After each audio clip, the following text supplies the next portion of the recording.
Neurology ही फक्त संधिवातापुरती मर्यादित. मग त्यामध्ये काय काय समाविष्ट होतं? डोळ्यांना इन्व्हॉल्व करू शकतो, तुमच्या ब्रेन्सना इन्व्हॉल्व करू शकतो, हृदयाला, फुफ्फुसामध्ये जाळी निर्माण होऊ शकते.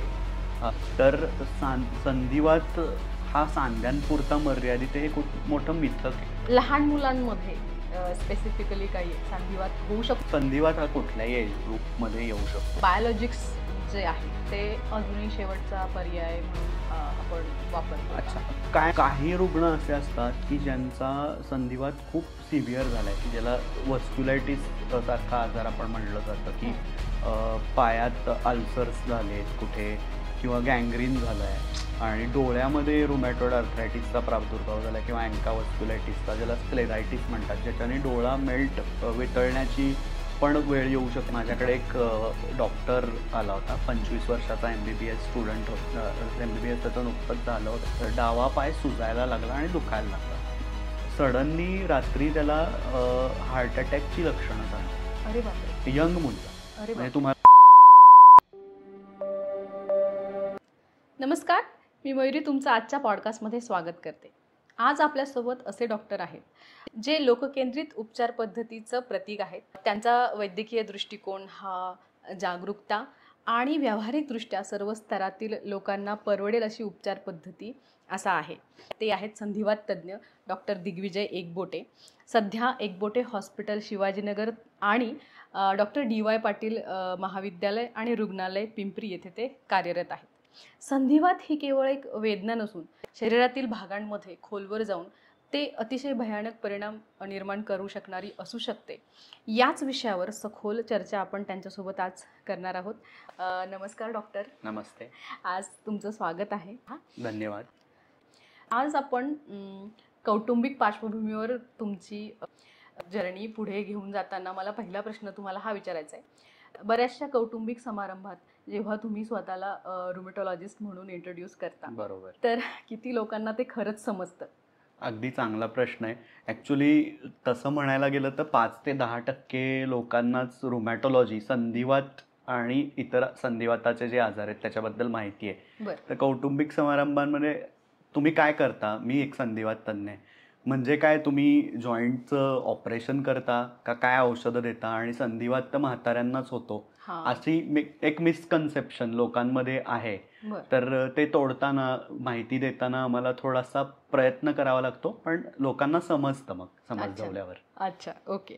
मग आता इतकी प्रसिद्ध म्हणजे मेडिकलमध्ये जे रेग्युलर लोक विषय घेतात ते इतर विषय सोडून हा वेगळा विषय तुम्ही निवडला, त्याचं काही कारण? अगदी बरोबर. आता हा जो विषय आहे तो सुपर स्पेशालिटी विषय आहे. म्हणजे MBBS नंतर MD केल्यानंतर DM चा कोर्स म्हणजे संधिवाताचा कोर्स असतो. त्याला आता सध्या भारतात क्लिनिकल इम्युनॉलॉजी अँड रुमॅटॉलॉजी असं नाव आहे. तुम्ही ऐकलं असेल की न्यूरोलॉजी, कार्डिओलॉजी, गॅस्ट्रोएंटेरोलॉजी, नेफ्रॉलॉजी असे फील्ड्स आहेत. मला सुरुवातीपासूनच MBBS डेजमध्येच संधिवाताविषयी खूप फॅसिनेशन होतं आणि संधिवाताविषयी मला खूप काही पेशंट्स पाहिल्यामुळे इंटर्नशिपमध्ये 1-2-3 आर्थरायटिसचे पेशंट मी फायनल इयरमध्ये पाहिले होते. त्यामुळे खूप ज्ञान घेण्याची उत्सुकता निर्माण झाली आणि मग तेव्हाच मी ठरवलं मला संधिवात तज्ज्ञ व्हायचं आहे.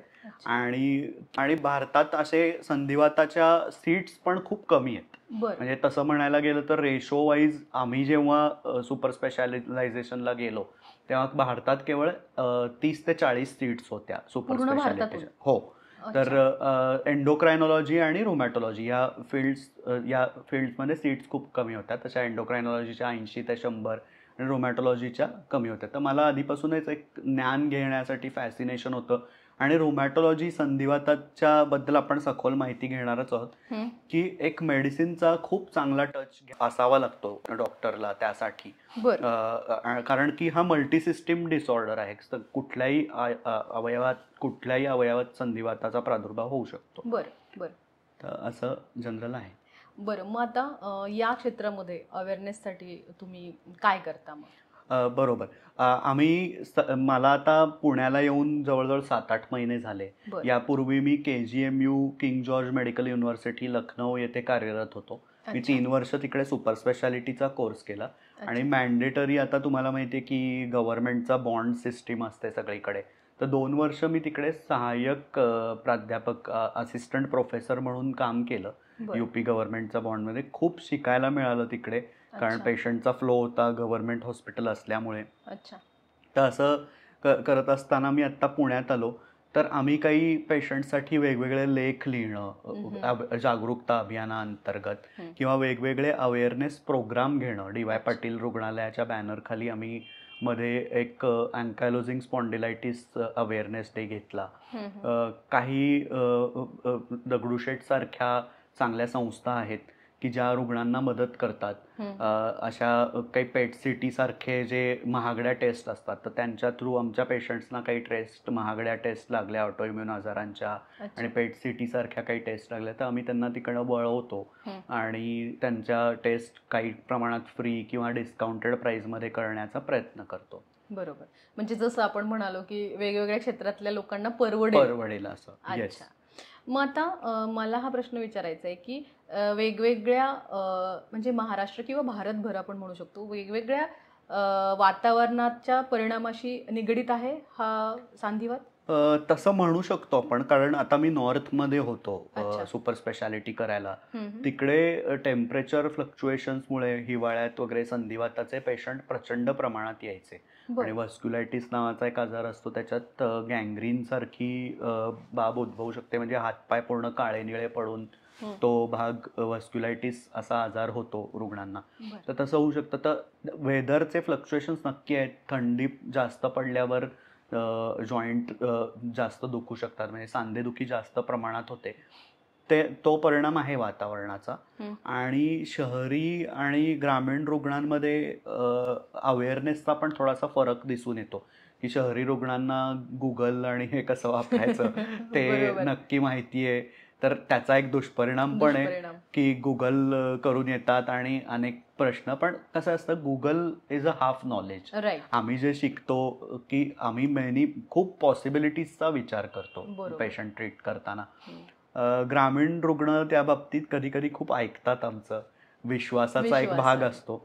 आणि पण असंही दिसून येतं की बरेचदा दोन्ही रुग्णांमध्ये की कुठल्या तरी वेगळीच ट्रीटमेंट घ्यायची किंवा कुठेतरी डिनायल असतं की आपल्याला संधिवात आहे आणि असं कसं होऊ शकतं, म्हणून वेगवेगळ्या उपचार पद्धती घेत राहतात. मग कधी कधी आजार कॉम्प्लिकेटेड स्तरावर पोहोचला की आमच्यापर्यंत पोहोचतात. मग आता मला हे विचारायचं की रुमेटॉलॉजिस्ट, तुम्ही जसं म्हणाला की रुमेटॉलॉजी ही फक्त संधिवातापुरती मर्यादित नाही, मग त्यामध्ये काय काय समाविष्ट होतं? अच्छा, हा खूप चांगला प्रश्न आहे की आम्ही मागे एक लेख लिहिला होता नाशिकमध्ये. मी नाशिकमध्येही जातो 4थ्या रविवारी प्रॅक्टिससाठी. तर संधिवात हा सांध्यांपुरता मर्यादित आहे, हे खूप मोठं मिथक आहे की लोकांना वाटतं की नाही फक्त संधिवात म्हणजे सांधेदुखी.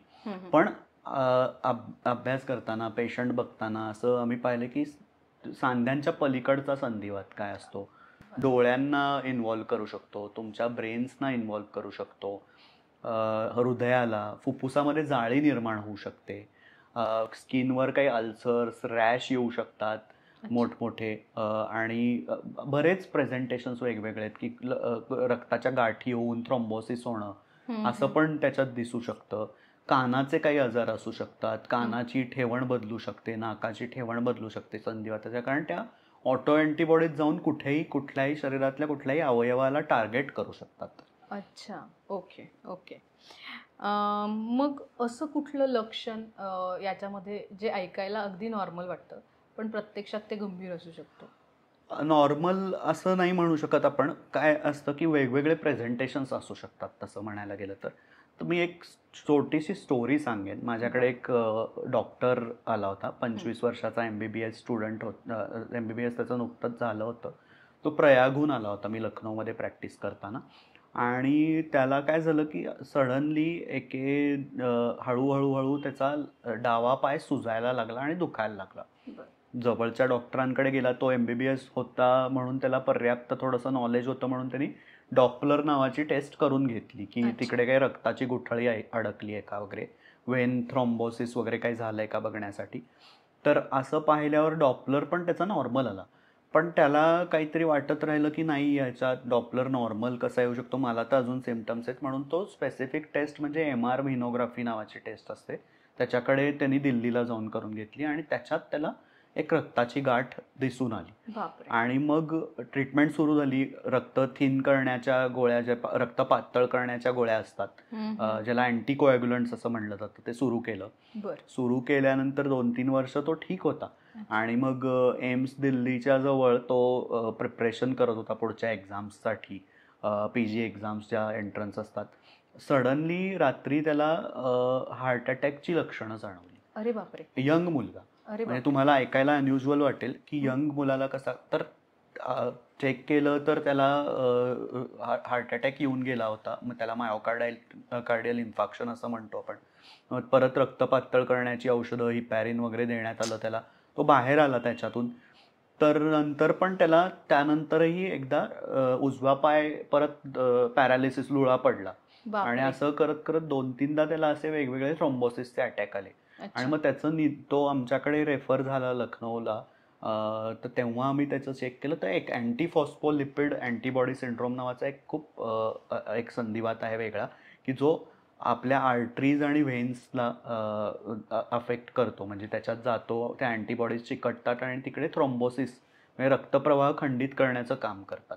तर असा आजार त्या मुलाला आढळला. मग आम्ही त्याला रक्त पातळ करण्याची औषधं व्यवस्थित देतोय आता. त्याचा एक स्टेबल डोस आम्ही ठेवलेला आहे आणि गेले 3-4 वर्ष तो बरा आहे आता. अच्छा. म्हणजे आपण कुठलीही साधी लक्षणं इग्नोर नाही करू शकत. बरोबर. 200 पेक्षा जास्त ऑटो इम्युन स्थितीपैकी तुम्ही डायग्नोज कसं सुरू करता? आता तुमचं म्हणणं बरोबर आहे की हे संधिवात फक्त लोकांना काय आज नॉर्मल नॉलेज असं आहे की एक आंबात असतो जो रुमॅटॉइड आर्थरायटिस, ज्याच्यात छोटे जॉईंट इन्व्हॉल्व्ह होतात, आणि गुडघेदुखी जो वयोवृद्ध लोकांमध्ये ऑस्टिओआर्थरायटिस असं होतं, तेवढंच माहिती आहे. त्याच्या पलीकडेही जाऊन काही वेगवेगळे संधिवात असतात, जसं की पाठ, मेनली सॅक्रोइलियाक जॉईंट, आपल्या खाली पाठीच्या मणक्यांखाली जो जॉईंट असतो, त्या अँकायलोजिंग स्पॉन्डिलायटिस असं नाव आहे त्या संधिवाताचं.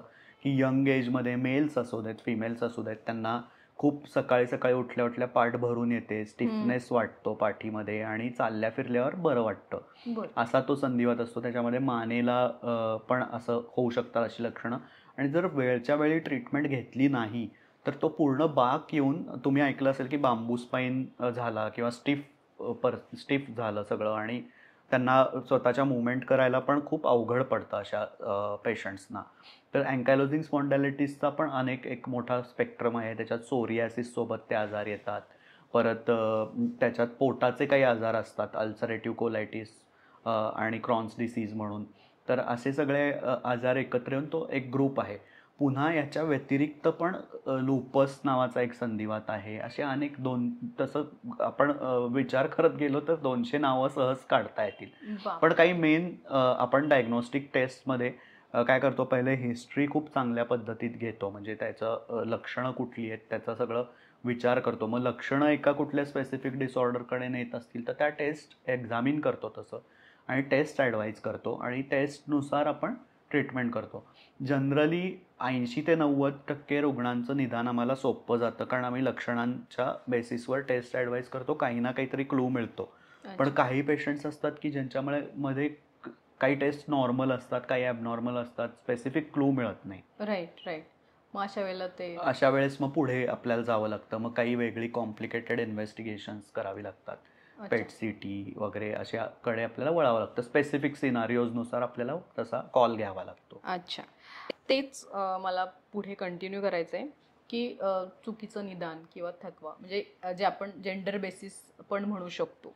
तर लहान मुलांमध्ये स्पेसिफिकली काही संधिवात होऊ शकतो का? आणि जर होऊ शकतो तर म्हणजे संधिवात हा कुठल्याही एज ग्रुपमध्ये येऊ शकतो. लहान 1 वर्षाच्या बाळापासून ते 100 वर्षाच्या व्यक्तीपर्यंत कोणालाही येऊ शकतं. बापरे. लहान मुलांमध्ये पण वेगवेगळी लक्षणं असतात. जनरली लहान मुलांमध्ये काही इम्युनोडेफिशियन्सी डिसऑर्डर्स असतात की ज्या जेनेटिक असतात, की ज्याच्यात ह्या लहान मुलांना वारंवार इन्फेक्शन होणं, कुठल्या तरी वेगळ्याच जागी काहीतरी पस होणे वगैरे, असे सिम्पटम्स त्या इम्युनोडेफिशियन्सीमध्ये दिसतात. शिवाय सिस्टेमिक ऑन्सेट GIA नावाचा आजार आहे की ज्याच्यात ताप खूप येतो, रॅश येते बॉडीवर, आणि खूप जॉईंट दुखतात वगैरे, असे आजार पण काही कॉमन आहेत जे ॲडल्ट्समध्ये संधिवात आहेत. जसं लुपस आहे, आर्थरायटिसचे प्रकार आहेत, शिवाय शोग्रेन सिंड्रोम वगैरे हे पण लहान मुलांमध्ये दिसून येतात, पण काही वेगळ्या फ्रिक्वेन्सीमध्ये त्याचं कमी जास्त होत असतात त्या फ्रिक्वेन्सीमध्ये,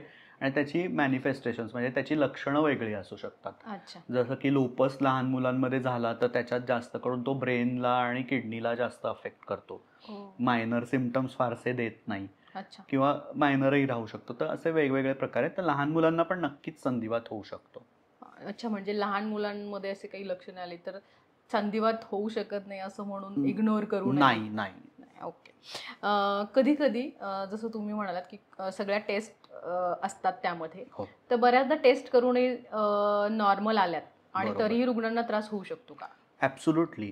काय असतं की काही संधिवात सदृश्य आजार आहेत, म्हणजे की ज्याच्यात टेस्ट खूप नॉर्मल येतात, म्हणजे इन्फ्लेमेटरी मार्कर्स ज्यांना आपण म्हणतो ESR CRP, आणि बाकी सगळ्या टेस्ट करून पेशंटचं सगळं नॉर्मल आहे, तरी पण पेशंट म्हणतो की आम्हाला नाही, अंगदुखी खूप आहे.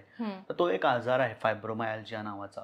त्याच्यावर आपल्याला खूप विस्तृतपणे बोलता येईल, पण मी शॉर्टमध्ये तुम्हाला थोडंसं संक्षिप्त स्वरूपात आज सांगतो की फायब्रोमायल्जिया हा जो आजार आहे की तो शरीरातली खूप पेन सेन्सिटिव्हिटी वाढल्यामुळे हा आजार होतो. बरं. आणि जास्त करून 80% 90% रुग्ण या महिला असतात. तर अच्छा. काही वेगवेगळे फॅक्टर्स त्याला असतात.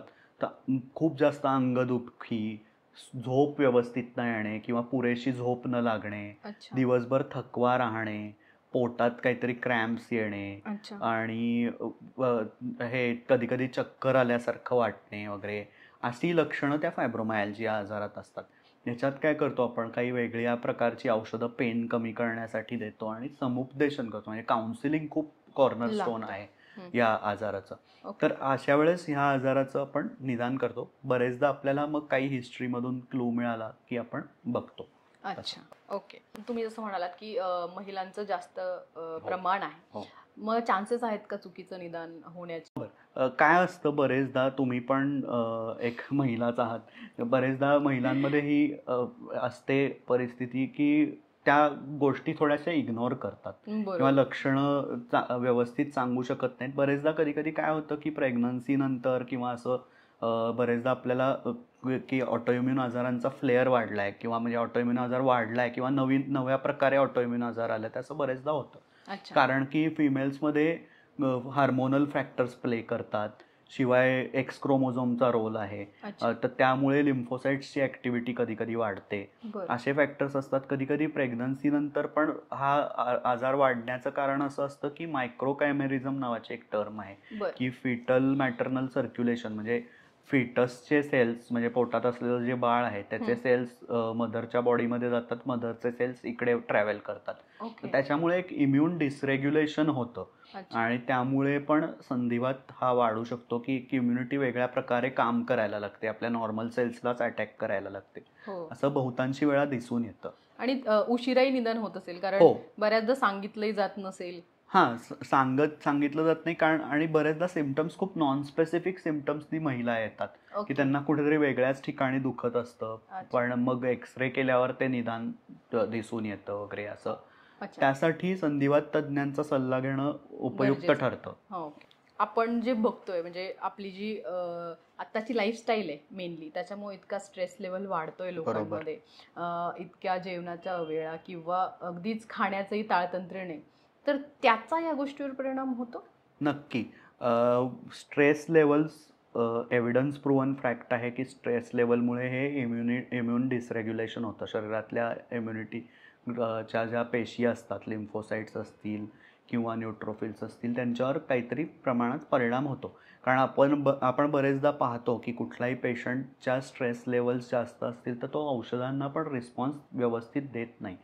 तर हे आहे, तर जेवणाच्या वेळा पुरेशी झोप लोक घेत नाहीत, तर त्यामुळेही आजार बळावले जातात. कारण शरीरातल्या काही हार्मोन्सचा बॅलन्स बिघडू शकतो झोप न घेतल्यामुळे, वेळेत जेवण न घेतल्यामुळे. काही औषधांसाठी जी इम्युनोसप्रेसंट औषधं असतात, वेळच्या वेळी औषधं घेणं खूप गरजेचं असतं, जसं की स्टिरॉइड्स ही सकाळीच घेतली जातात. तर हा सगळा त्याच्यात एक व्ह्यू पॉइंट आहे माझा. ओके. आपण लाईफस्टाईल बद्दल बोलतच आहोत, तर एक महत्त्वाच्या गोष्टीबद्दल बोललं पाहिजे, व्यसन, म्हणजे जसं की स्मोकिंग किंवा अल्कोहोल. तर या गोष्टीचा आपल्या आजारावर, म्हणजे आपण संधिवाताबद्दल बोलतो, त्याच्यावर काही परिणाम होतो का? ॲब्सोल्युटली. हा खूप महत्त्वाचा मुद्दा तुम्ही मांडलात. स्मोकिंग चं खूप चांगलं रिलेशन संधिवाताशी सांगितलेलं आहे, की स्मोकिंगमुळे जो आमवात असतो रुमॅटॉइड आर्थरायटिस तो लवकर प्रोग्रेस होऊ शकतो. म्हणजे लवकर त्याच्यामध्ये जॉईंट डिफॉर्मिटीज आणि जास्त सिव्हिॲरिटी वाढण्याचं लक्षण स्मोकिंगमुळे येऊ शकतं. हा आमवात स्मोकिंगमुळे फुफ्फुसामध्ये जाऊ शकतो पेशंटच्या. अच्छा. आणि ILD त्याच्यात फुफ्फुसात एक वेगळ्या प्रकारची जाळी होणे म्हणतो आपण त्याला सामान्य शब्दामध्ये, त्याला ILD म्हणतात. तर तसं होऊ शकतं. बरेचदा औषधांचा रिस्पॉन्स या स्मोकिंग करणाऱ्या पेशंट्समध्ये कमी दिसून येतो. इम्युनोसप्रेसंट मेडिकेशन्स असतील, बायोलॉजिक मेडिकेशन्स असतील त्याच्यातली. स्मोकिंग जे करतात त्यांच्यामध्ये असं दिसून आलं की रिस्पॉन्स ते ट्रीटमेंटला कमी देतात. आणि अल्कोहोलचं तुम्ही म्हणलात, तर तुम्हाला माहिती आहे की गाऊट नावाचा एक युरिक ॲसिडचा संधिवात आहे. काही झालं की युरिक ॲसिडची टेस्ट बरेच डॉक्टर्स करत असतात. तर तो जो युरिक ॲसिडचा जो संधिवात आहे गाऊट, तो स्पेसिफिकली अल्कोहोलशी लिंक्ड आहे. की अल्कोहोल ड्रिंक केलं की लगेच एखाद्या व्यक्तीचा पाय सुजणे, ज्याला ऑलरेडी गाऊट आहे, की ज्याचा सांधे सुजतात कुठलेही, म्हणजे जास्त करून लोअर लिम्बचे, म्हणजे पायांचे, गुडघा, अँकल असेल, असे सांधे सुजणे. आणि बरेचदा आमचे जे इम्युनोसप्रेसंट मेडिकेशन्स असतात त्याचा लिव्हरवर काही परिणाम होत असतो. तर तो अल्कोहोलमुळे वाढू शकतो पुढे जाऊन, की अल्कोहोलमुळे ती लिव्हर टॉक्सिसिटी वाढू शकते. म्हणून आम्ही संधिवात तज्ज्ञ म्हणून हाच सल्ला नेहमी पेशंटला देतो की कुठलंही व्यसन करू नका, की जेणेकरून औषधांचा रिस्पॉन्स चांगला राहावा, आजार पण कंट्रोलमध्ये राहावा. यासाठी हे खूप महत्त्वाचं आहे. अच्छा.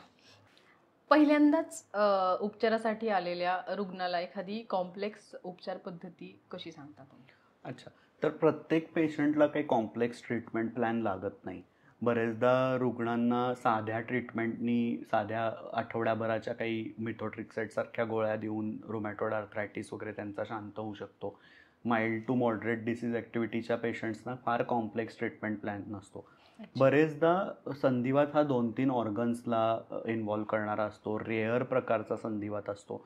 अशा पेशंट्सना ट्रीटमेंट देताना थोडीशी ती अडचण येते.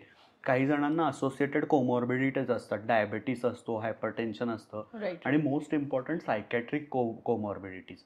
या संधिवाताचा कधीकधी मनावर इतका खोलवर परिणाम होतो की अँझायटी, डिप्रेशन, पर्सनॅलिटी डिसऑर्डर्स वगैरे असे पण आजार आमच्या रुग्णांना, एक 10 ते 20% रुग्णांना असतात.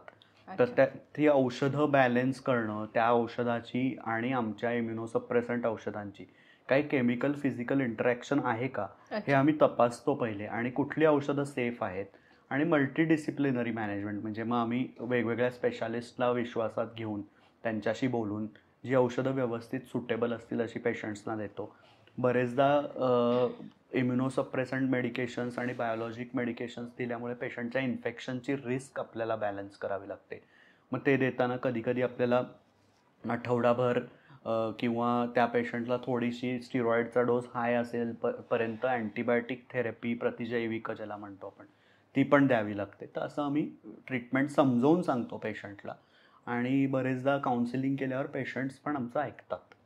मग ही ट्रीटमेंट सांगताना लोकांच्या मनामध्ये स्टेरॉइड्स किंवा इम्युनोसप्रेसंट्स जे तुम्ही म्हणालात, तर त्याची भीती असते का, किंवा त्याच्याविषयी काही त्यांचे आधीच काही समज असतात, गैरसमज असतात का? ॲब्सोल्युटली. बरेचदा पेशंट OPDमध्ये येतात, जरी शिकलेले असतील किंवा ग्रामीण भागातले काही न शिकलेले पेशंट असतील, ते म्हणतात की स्टिरॉइड्स का देताय डॉक्टर आम्हाला, आम्हाला स्टिरॉइड्स. तर त्यांचं उत्तर हेच असतं की कुठेतरी वाचल्यामुळे त्यांना असं वाटतं की स्टिरॉइड्समुळे इन्फेक्शन वाढतं, स्टिरॉइडमुळे हाडांचा ठिसूळपणा वाढतो, ॲसिडिटी वाढते. काही अंशी या गोष्टी खऱ्या पण आहेत. पण स्टिरॉइडचा डोस आम्ही पेशंट्सला समजून सांगतो. बरेचदा मायनर आर्थरायटिसच्या पेशंटला खूप लो डोस स्टिरॉइड आपण देतो, की ज्याचा काही जास्त प्रमाणात साईड इफेक्ट कधीच नसतो. बऱ्याच सिव्हिअर डिसीज ॲक्टिव्हिटीच्या पेशंट्सला, म्हणजे खूप जास्त सिव्हिअर झाला आहे आजार, तर त्याला स्टिरॉइड खूप हाय डोसमध्ये द्यावं लागतं. तेव्हा आपण ते साईड इफेक्ट समजून सांगतो. ती साईड इफेक्ट मिनिमाइज करण्यासाठी काही औषधं पण आपण देतो. जसं की क्रोनिक स्टिरॉइड थेरपी देत असू तेव्हा आपण कॅल्शियम देतो, ॲसिडिटीच्या काही गोळ्या पण सोबत देतो. इम्युनोसप्रेसंट्सची पण एक भीती लोकांना असते की मला वारंवार इन्फेक्शन्स नाही होणार ना. पण जसं सांगितलं तसं की आपण तुम्हाला माहिती आहे की कोविड एपिडेमिकमध्ये आपण खूप प्रिकॉशन्स घेतल्या होत्या कोविड पॅन्डेमिकमध्ये. राईट. की मास्क लावायचो, हात सतत सॅनिटाईज ठेवायचो आणि स्वच्छ शिजलेलं अन्न खायचो, पाणी उकळून प्यायचो. तर अशा सगळ्या प्रिकॉशन्स पाळल्या की इम्युनोसप्रेसंट्सवर पण पेशंटला काही त्रास होणं, इन्फेक्शन होणं याची रिस्क खूपच कमी होते. बरोबर बरोबर. आणि असं समजून सांगितल्यावर मग पेशंट्स त्याला पण ॲग्री होतात. भीती मनातली काढावी लागते, ही गोष्ट खरी आहे. म्हणजे पहिले काउन्सिलिंग करायला लागतं त्या गोष्टी. बरोबर. बायोलॉजिक्स जे आहे ते अजूनही शेवटचा पर्याय म्हणून आपण वापरतो. अच्छा, काय आहे की ह्या प्रश्नामध्ये थोडंसं मला असं वाटतं की इलॅबोरेशन लागेल. कारण बायोलॉजिक्स हा शेवटचा रिसॉर्ट कधी असतो, जेव्हा एखादा रुग्ण तुमच्याकडे सुरुवातीला माइल्ड डिसीज ॲक्टिव्हिटीने आला, मग त्याची डिसीज ॲक्टिव्हिटी वाढत गेली आणि प्रायमरी मेडिसिन्स जे असतात त्याला डीमार्ट्स म्हणतात. मिथोट्रिक्सेट किंवा लेफ्लोनामाइड सारखी औषधं रुमॅटॉइड आर्थरायटिसचाच आपण विचार केला तर त्याच्यात त्याला रिस्पॉन्स नाही मिळाला, पुढे काही कारणाने पेशंटचा डिसीज वाढत गेला, तर ती लॅडर असते, म्हणजे एक शिडी असते, आपण पुढे पुढे जात राहतो नाही का. तसंच आपण मग बायोलॉजिक्सकडे वळतो. काही रुग्ण असे असतात की ज्यांचा संधिवात खूप सिव्हिअर झालाय, की ज्याला व्हस्क्युलायटिस सारखा आजार आपण म्हणलं जातं, की पायात अल्सर्स झालेत कुठे किंवा गँग्रीन झालाय आणि डोळ्यामध्ये रुमॅटॉइड आर्थरायटिसचा प्रादुर्भाव झाला किंवा अँकाव्हस्क्युलायटिसचा, ज्याला स्क्लेरायटिस म्हणतात, ज्याच्याने डोळा वितळण्याची पण वेळ येऊ शकते आणि डोळा लाल होऊन खूप दुखू लागतो. पण आयसाईट वाचवण्यासाठी मग त्याच्यात बायोलॉजिक्स फर्स्ट गो मध्येच वापरावे लागतात. मग अशा वेळेस पेशंट्सना पहिल्यांदाच बायोलॉजिक्स दिले किंवा अँकायलोजिंग स्पॉन्डिलायटिस सारखा आजार आहे की ज्याच्यात खूप रॅपिड प्रोग्रेशन कधी कधी काही पेशंट्समध्ये दिसतं की फ्युजन होतं जॉईंट्सचं आणि ते होऊ नये म्हणून सुरुवातीलाच बायोलॉजिक्स काही डिसीज ॲक्टिव्हिटी खूप हाय असेल आणि दिले तर आउटकम म्हणजे पेशंटला खूप चांगला रिस्पॉन्स सुरुवातीला मिळूनच कॉम्प्लिकेशन्स कमी होण्याची शक्यता कमी होते. बरोबर. मला पुढचा प्रश्न हा विचारायचा आहे की या उपचार पद्धतीमध्येच कधी कधी सांध्यांमध्ये इंजेक्शन द्यावं लागतं. येस. त्यावेळेस ते म्हणजे कसं काम करतं? अच्छा, सांध्यांमध्ये काही विशिष्ट वेळी आम्ही इंजेक्शन देतो नक्कीच. सांधे त्याच्या व्यतिरिक्त सांध्याच्या आजूबाजूचे स्ट्रक्चर्स असले, जसं बरसा असेल आणि काही पॉईंट्स असतात तिकडे, तर काय होतं की बरेचदा औषधांचं पेनिट्रेशन चांगल्या पद्धतीत न झाल्यामुळे, इम्युनोसप्रेसिव्ह मेडिकेशन्सचं पेनिट्रेशन त्या ठिकाणी गेल्यामुळे एखादा सांधा सुजलेला असतो आणि बाकीचे जॉईंट्स शांत असतात. मग अशा वेळेस आम्ही काय करतो की त्या जॉईंटमध्ये काही फ्लुइड असेल ते चेक करतो आणि तिकडे स्टिरॉइडचं इंजेक्शन देतो. त्याची रिस्क काहीच नसते कारण ते लोकली ॲब्सॉर्ब होतं. त्याचं सिस्टेमिक ॲब्सॉर्प्शन खूपच कमी असतं, म्हणजे सिस्टीममध्ये, पूर्ण बॉडीच्या सिस्टीममध्ये त्याचं ॲब्सॉर्प्शन काही होत नाही. मग अशा वेळेस आणि काही वेळेस अँकायलोजिंग स्पॉन्डिलायटिस सारखे आजार असतात, सोरियाटिक आर्थरायटिस सारखे आजार असतात, ज्याच्यात खुबा हिप आपला इन्व्हॉल्व असतो आणि अशा ठिकाणी मग हिपची रिप्लेसमेंटची वेळ येऊ नये म्हणून आम्ही तिकडे अल्ट्रासाऊंड गायडेड एकतर आम्ही ते इंजेक्शन देऊ शकतो किंवा मस्क्युलोस्केलेटल रेडिओलॉजिस्ट असतात की जे केवळ आणि केवळ सांध्यांवर आणि मसल्सवर जे रेडिओलॉजिस्ट काम करतात, अशा रेडिओलॉजिस्ट थ्रू आपण ते इंजेक्शन स्टिरॉइडचं देतो त्या सांध्यांमध्ये. संधिवात झाल्यानंतर पेशंट्सला नॉर्मल किंवा ॲक्टिव्ह लाईफ ही जगता येते का? हो, नक्कीच. कारण काय आहे की ज्यांचे जॉईंट डॅमेज नाही झालेले त्यांना नक्कीच नॉर्मल लाईफ जगता येते. इव्हन आपण बरीच औषधं देऊन पेशंटची क्वालिटी ऑफ लाईफ जी इम्प्रूव्ह करतो त्याच्यासाठी पण आपण ही औषधं देतो वेगवेगळी. आणि काही जणांचा जॉईंट अगदीच डॅमेज झाला असेल तर जिकडे तिकडे आपल्याला डिसीज ॲक्टिव्हिटी म्हणजे पेशंटचा जो वाढलेला आजारचा शमन करून काही औषधांनी आपण रिप्लेसमेंट पण करू शकतो. ते ऑर्थोपेडिक कलिग्ज असतात आमचे, म्हणजे तुम्हाला माहितीच आहे, सर्जरी करणारे, तर ते जॉईंट रिप्लेस करतात आणि नॉर्मल लाईफ जगतात. आमचे बरेच पेशंट्स 80 ते 90% पेशंट आपलं नॉर्मल आयुष्य व्यतीत करत आहेत आपल्या या इम्युनोसप्रेसंट मेडिकेशन्समुळे. आणि जेव्हा सांधिवात होतो, जसं तुम्ही म्हणालात की अगदी साध्यापासून ते गंभीरही असू शकतो, अशा वेळी रुग्णांना खरं तर कुटुंब म्हणा किंवा कामाची जागा, अशा ठिकाणी कशा प्रकारे आपण मदत केली पाहिजे? अच्छा, खरं सांगायचं झालं तर त्यांचा आजार हा समजून फॅमिलीला पण दिला पाहिजे. आम्ही बरेचदा पेशंटसोबत त्यांना सांगतो की तुम्ही कोणाला तरी बरोबर घेऊन या. तुमच्या फॅमिली मेंबर्सना समजून सांगितलं पाहिजे की हा आजार कितपत त्याचा प्रादुर्भाव झाला आहे आणि किती सिरियस आहे, किती माइल्ड आहे. कारण काही काही लोक तर नुसते रिपोर्ट्स बघून पण घाबरतात आणि काही एवढं आजार पण नसतो. तर बरेचदा आम्ही फॅमिलीचं पण काउन्सिलिंग घेतो की हा आजार काही नाही, वेळच्या वेळी औषधं घ्यायची गरजेचं आहे. शिवाय वर्कप्लेसवर पण त्यांना त्यांच्या कलिग्सना वगैरे पण पेशंट्सना आम्ही सांगतो की समजवायला की बरेचदा कधी कधी इश्यूज येतात की समजा की मॅरेजमध्ये काही जण म्हणतात की आम्हाला संधिवात आहे, आम्ही तिकडे म्हणजे मॅरेज ठरवताना कसं सांगू वगैरे. पण तसं काही नसतं. आम्ही बरेचदा असंही केलं आहे की जिकडे त्यांचं म्हणजे मॅरेज होणार आहे अशा ठिकाणी पण त्याबद्दल माहिती दिलेली आहे आणि लोकांना एक विस्तृत जागरूकता आम्ही देतो त्याविषयी. बरोबर. मग अशा रुग्णांना जे तुम्ही म्हणतायत कौटुंबिक पातळीवर आणि कामाच्याही ठिकाणी किंवा इतरच सामाजिक ठिकाणी त्यांना नक्की कसं काय हवं असतं, म्हणजे ते काय शोधत असतात? आधार शोधत असतात की त्यांनी त्यांच्या जीवनशैलीमध्येही बदल करायला हवेत? बरोबर, दोन्ही गोष्टी इम्पॉर्टंट आहेत की एक आधार त्यांना पाहिजे. तर आता कसं आहे की वेगवेगळ्या डिसिजेसचे पेशंट सपोर्ट ग्रुप आपण फॉर्म केलेले आहेत.